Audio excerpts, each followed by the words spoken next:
Once again, I'm so excited about the guest that we have on the Element Q podcast today, Beck Gee. Beck is the CEO of Breathe Life Healing Center in Los Angeles, and he does so much more than that. His full bio will be in the show notes. Welcome to the Element Q podcast. I'm your host, TJ Woodward, and I'm thrilled to have you join us for this empowering journey. Each week, we shine a light on the authors, thought leaders, therapists, coaches, and healers of all types who are making a difference in the LGBTQ plus community. Together, we honor those who came before us, the courageous and resilient trailblazers who stood for our rights and recognition. Their strength laid the foundation we stand on today. Here, we celebrate their legacy by diving into the stories, insights, and tools that inspire gentleness, healing, and transformation. So get ready to be uplifted and empowered. This is the Element Q podcast. Beck, welcome to the show. Thanks for having me, TJ. Super excited to be here. Me too. Always It's been appreciate a your work. while. Well, thank you. And it's been a while since we've been in conversation, so this will be fun. Yes, I'm excited. One of the things that I've heard you talking about recently is sort of this difference between self-care and community care.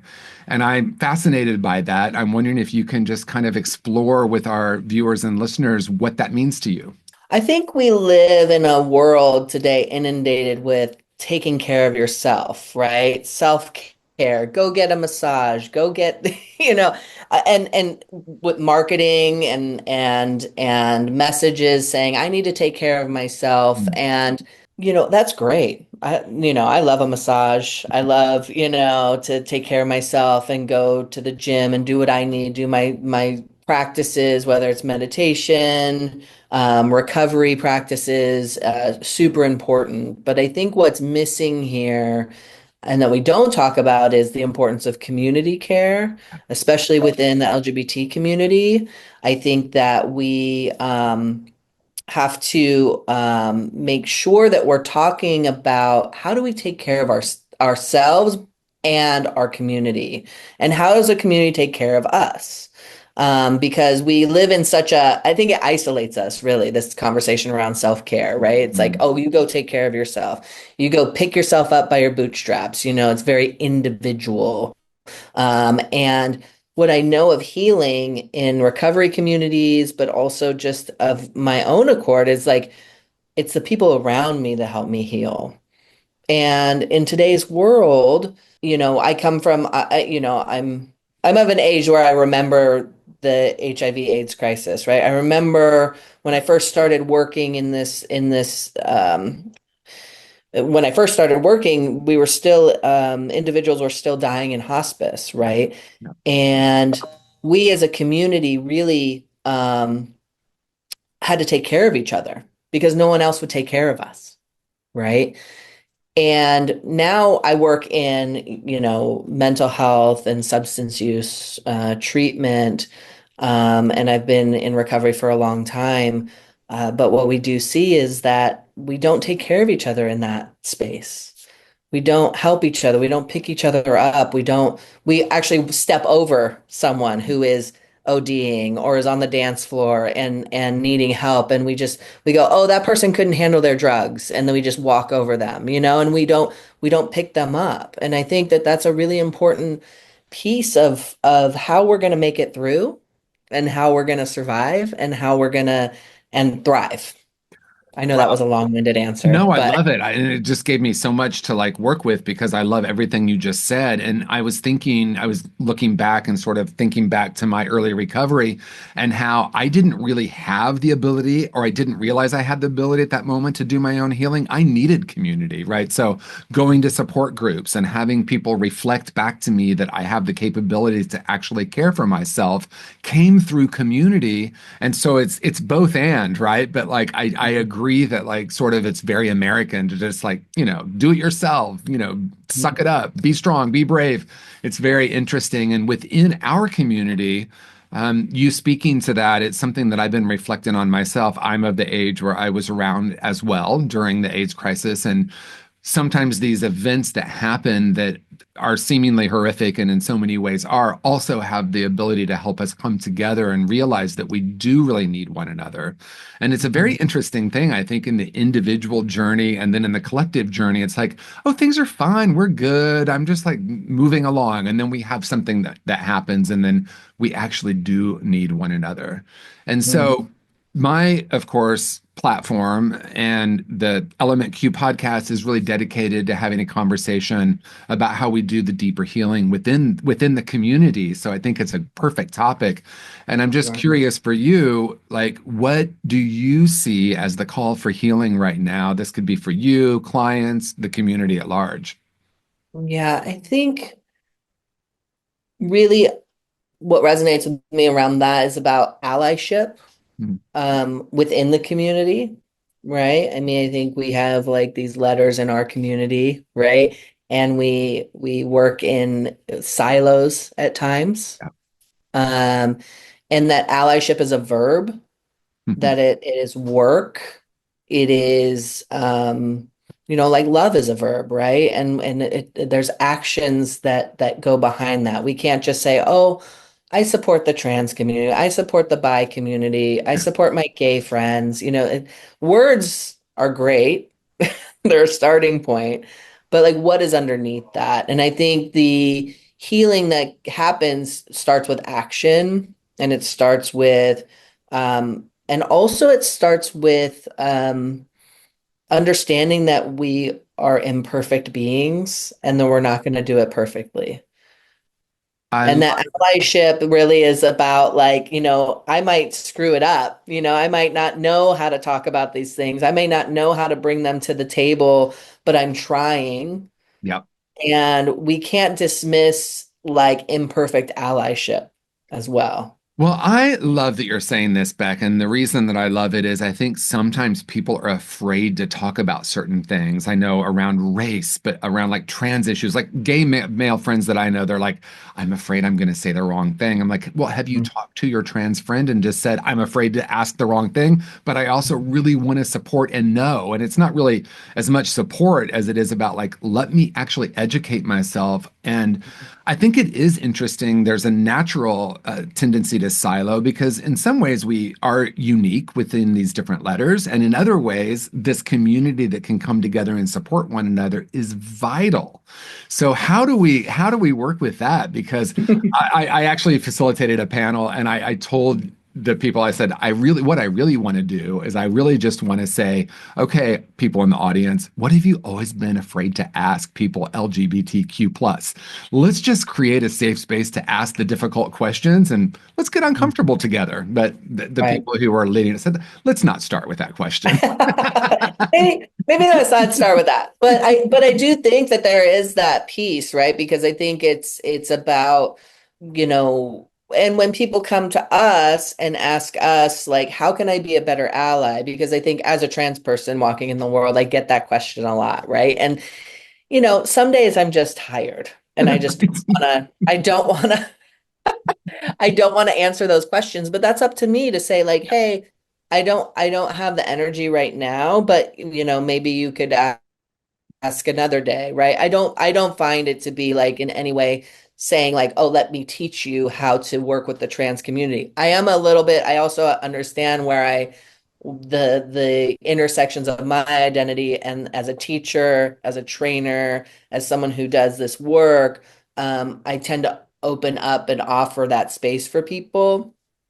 Um, so like, I think it's important for even for people who are getting asked those questions to have those boundaries, and say like I can't do that right now, but know that it's not an intention of like people maybe we have to realize that it does take a little bit of vulnerability to say I don't know. Yeah, And when that person is coming to you and saying, I don't know, I want to, and I don't know how, can you help me? Is not necessarily like saying like, oh, you have to do the work, but they just don't know how to do it. right.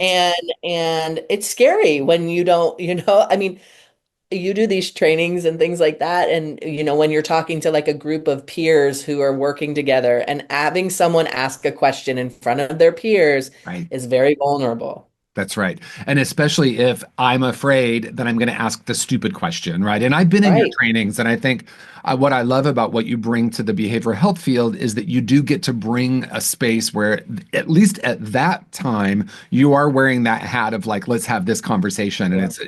in my experience, it's been a very safe place for people to ask the questions that might be difficult. I'm also Mhm. hearkening back to a conversation I had with my husband, who is a person of color, and he said, dear white people, please quit calling me and asking, how to support me. Why don't you ask another white person what they're doing, right? And so like there's both and in that. And I know Mhm. that that was him just kind of, I'm tired of all my white friends calling me Sure. to ask me, are you okay? And how can we support you? And he's like, I'm not asking for that right now. So it's always Right. layered, and it's always this and that. And I love what you said, that you get to just be clear, like, I'm not really available for that at this moment. Check in with me tomorrow. So I love that. Right.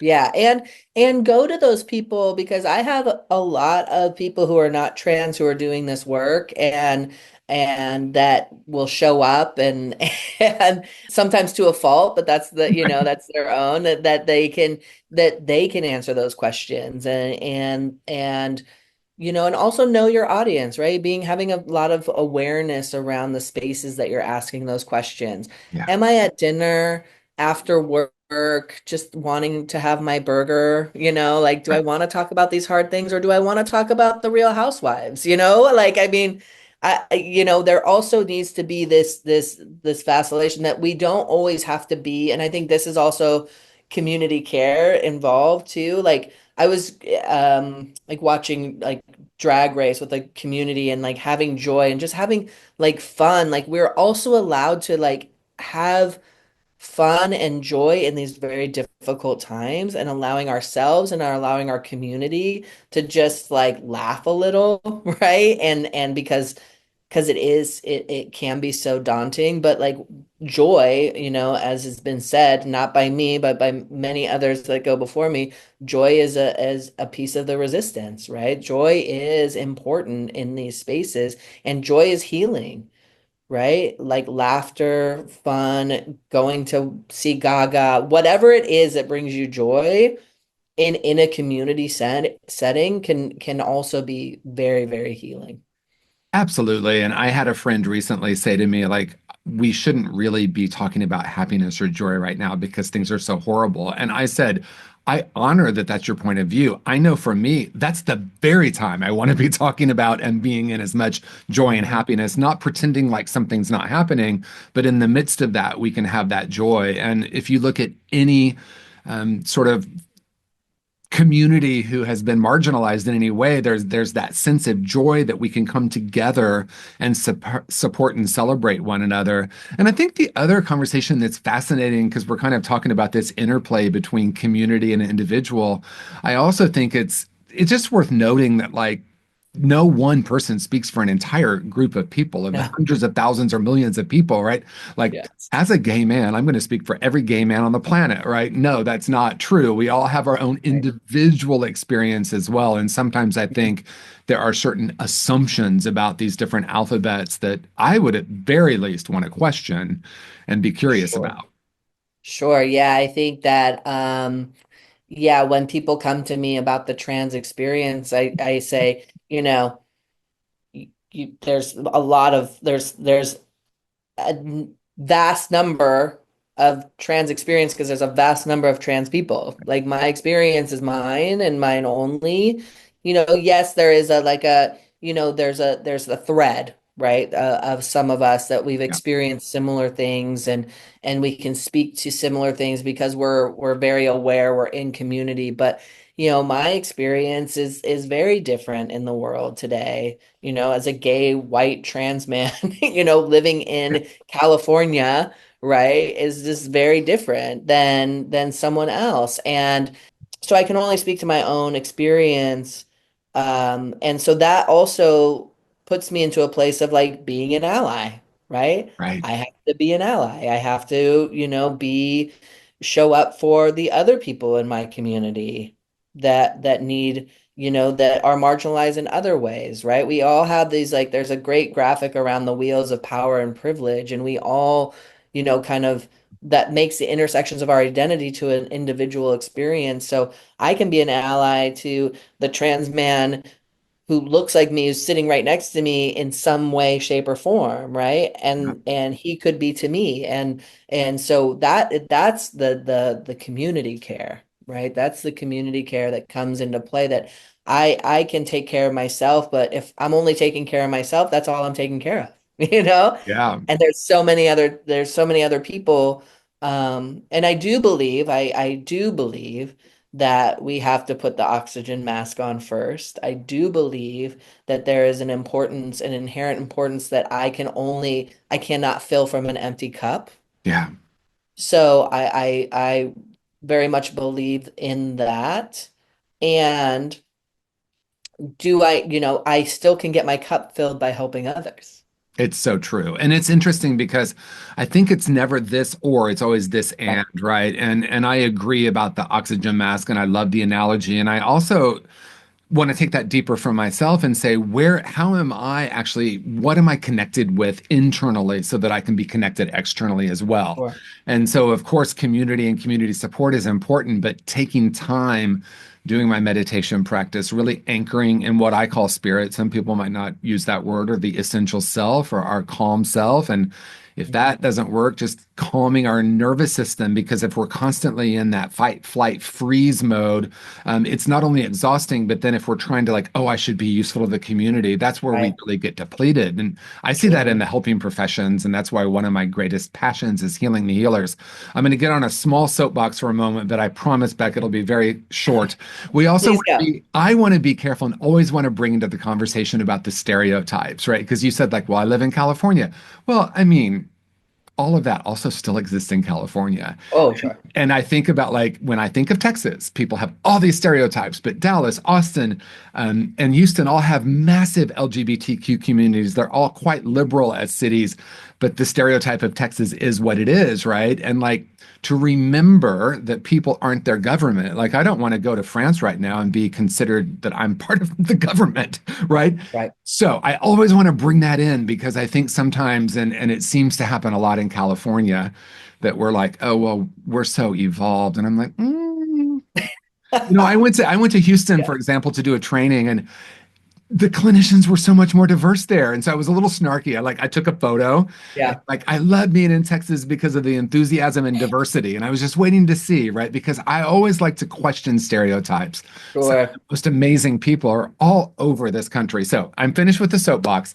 No, but I love this. Unless you want to Can say I something just, about it. Yeah. yeah, can I jump on this? Go And ahead. yeah, I hear that 100%. You know what I love?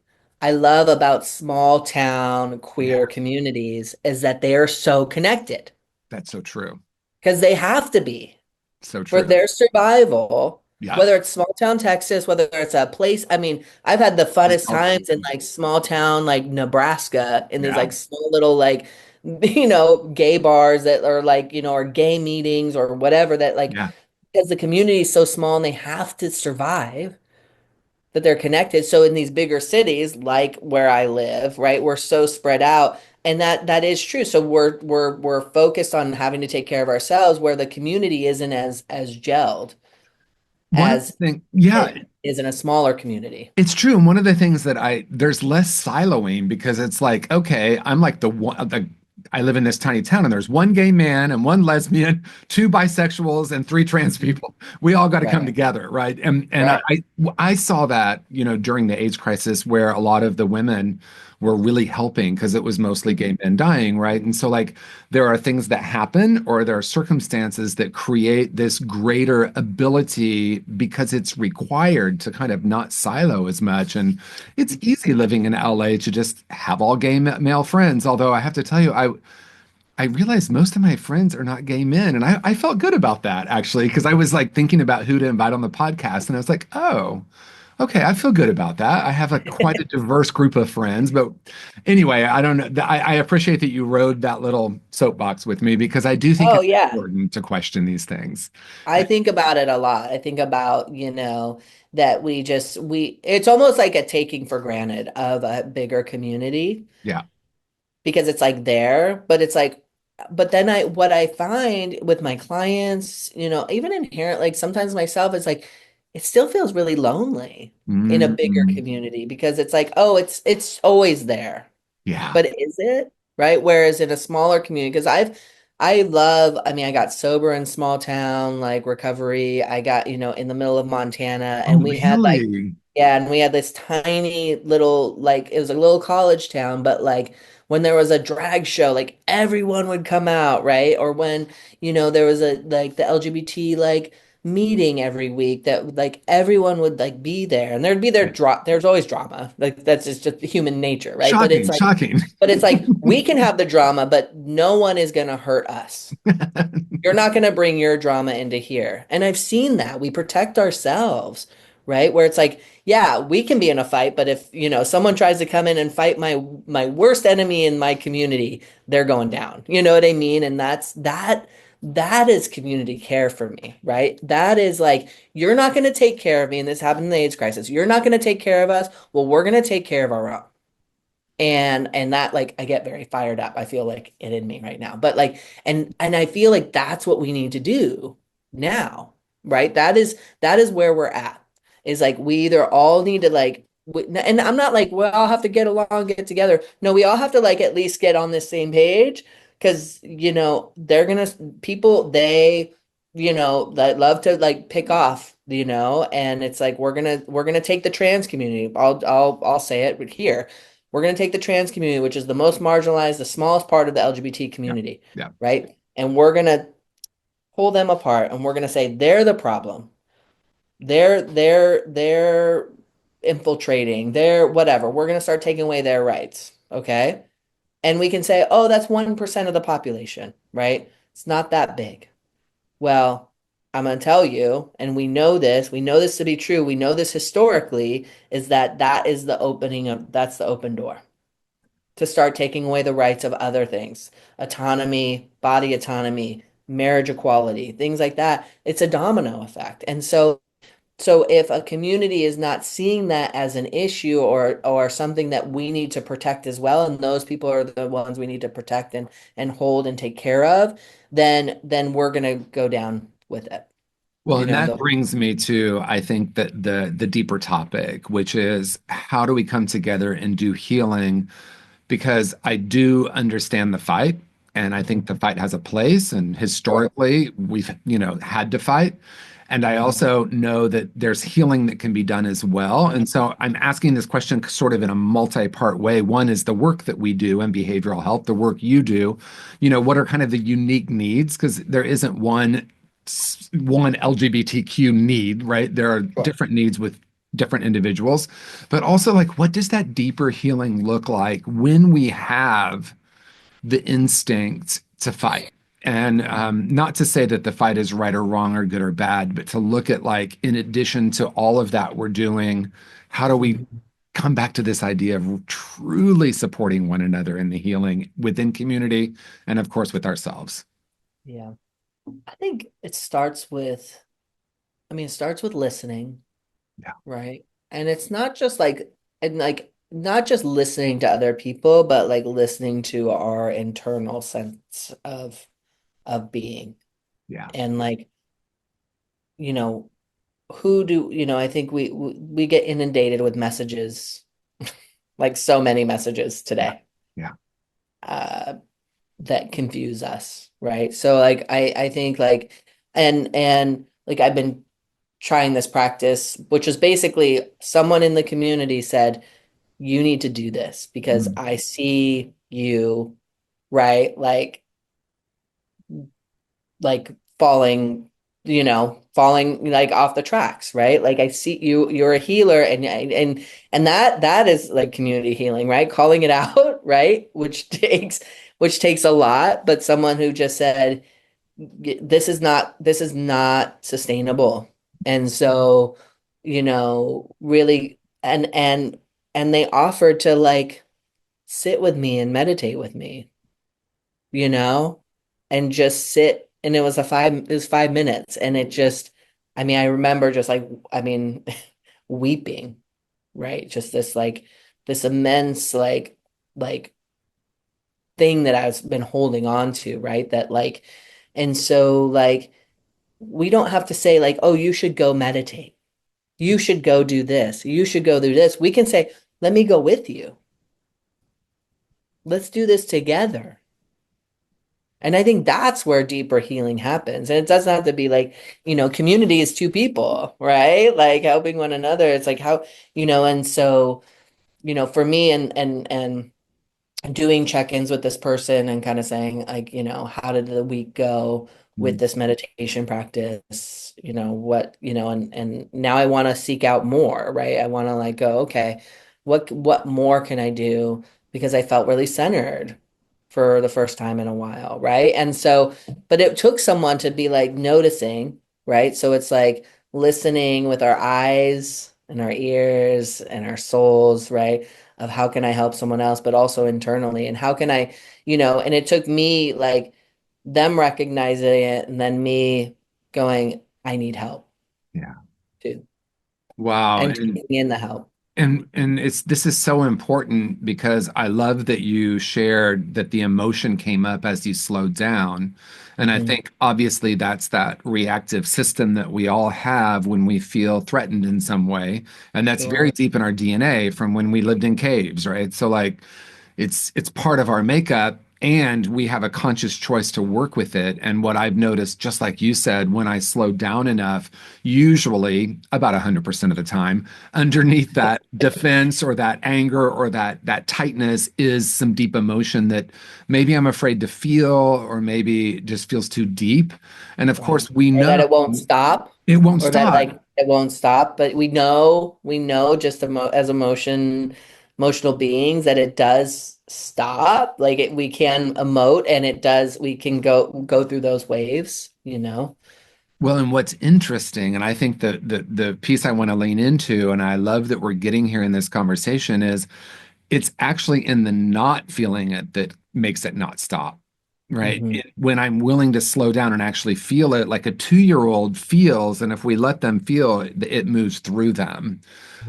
But then we get all kinds of messages that we can't do that. And so, as a community, and I was going to say I'm not suggesting that, but then wouldn't that be cool if a community just came together and sat down and cried together? How healing would that be? Instead of Yeah, like all the ideas about how we need to like fight for change, which of course I want to be really clear, it's all a sure, part of it. But there's this sure. deeper, and then what I want to lean into, and sort of as we move to the end of the conversation, believe it or not, is when I'm allowing myself to feel and I'm doing that deeper healing, I'm more effective, not less effective, right? I can create more change in the world by being more centered in my being instead of in that, heightened fight, fight, freeze response. Right. Yeah, no, I love that, and I think, and it's funny because I'm like thinking about our conversation where I was like, yeah, go out and, fight and take action and all that stuff. And I do, yeah, and it is all like right, and it's interweaved and taking care of, the deeper meanings of self, but also like the deeper meanings of the community. I would love, I mean, we do get to see that. We do have like, I mean, my clients get very, we breath work Yeah. and sound baths and things like that where they get space to just like let it like emote, right? Let everything like slow down for a minute. And I do think that like when we grieve together, when we share in joy together, all of those things like that is that all of that is healing, right? And it all is important and it gives us clarity Yeah. on what we really need to do Yeah. And rather than a bunch of ideas. it's like it is back to the oxygen mask, right? Because when I slow down, I am putting that oxygen mask on and I'm allowing myself to actually feel. And as you were talking, I was thinking it's not really only what's happening that I'm feeling, it's so historical for me. going back to being a little gay boy in Indiana, in small town Indiana, in the 1970s and what that was like. And being in high school and being called the F word almost every day while simultaneously finding those guys really hot. I remember a Right. therapist said to me once, "What was it like for you to be called the F word every day and also be attracted to those guys?" And I remember just breaking down right Right. there in the chair. And I'm like, that simple question brought all of this unfelt emotion up. And I think that that happens collectively within our community. And if we can allow ourselves to heal in community, and I love that you're talking about doing, a group of humans, but LGBT specific coming together and feeling together is so powerful because if we really let ourselves do that, Right. really, and I think it's a Yeah. beautiful thing.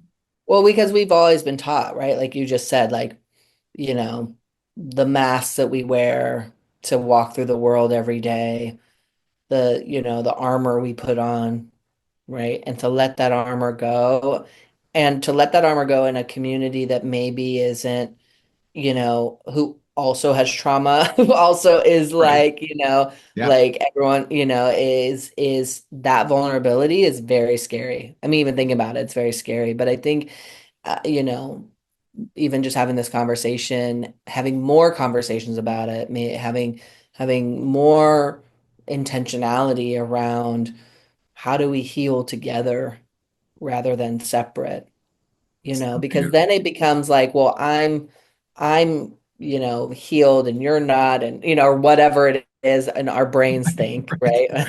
Make us think that we're better than or less than, and how we're comparing ourselves to each other. Right. And we Right. do that as a protection, Yeah.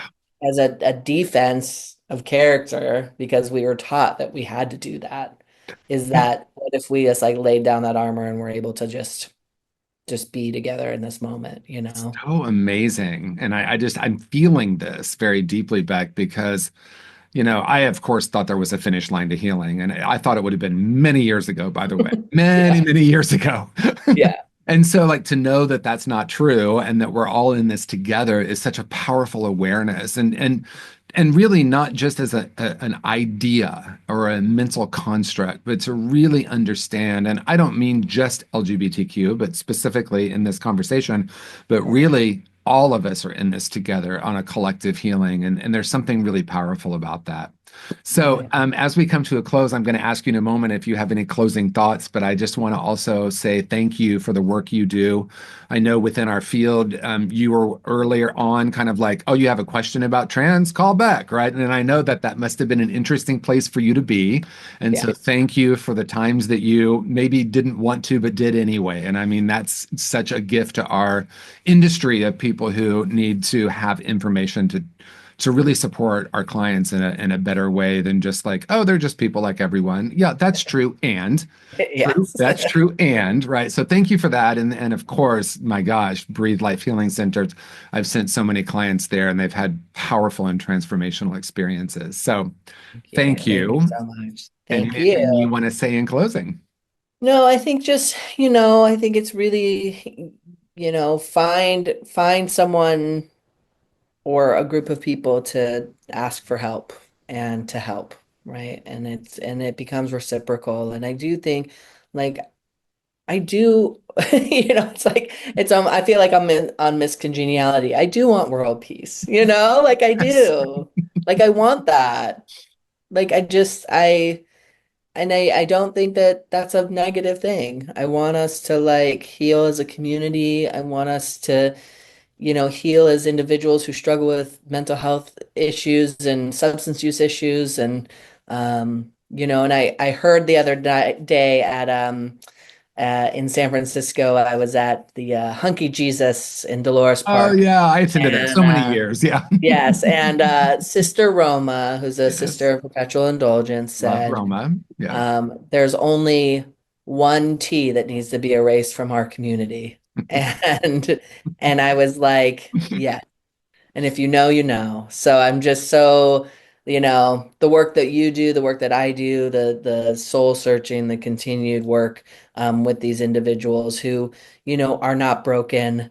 They are just struggling, and I'm so grateful to be able to do the work.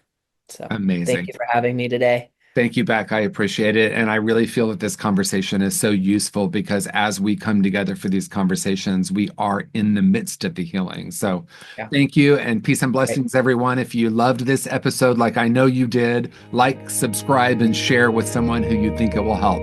Peace and blessings, everyone. Thank you for joining us for this episode of the Element Q podcast. It's an honor to walk this path of healing and transformation with you. Remember, the courage and resilience of those who came before us live on in each of us. Let's continue to carry their legacy forward as we support one another in creating a world filled with love, gentleness, and empowerment. If you enjoyed today's conversation, please subscribe, leave a review, and share this podcast with someone who needs to hear it. Together, we're building a brighter future, one story at a time. Until next time, I'm TJ Woodward, and this has been the Element Q podcast.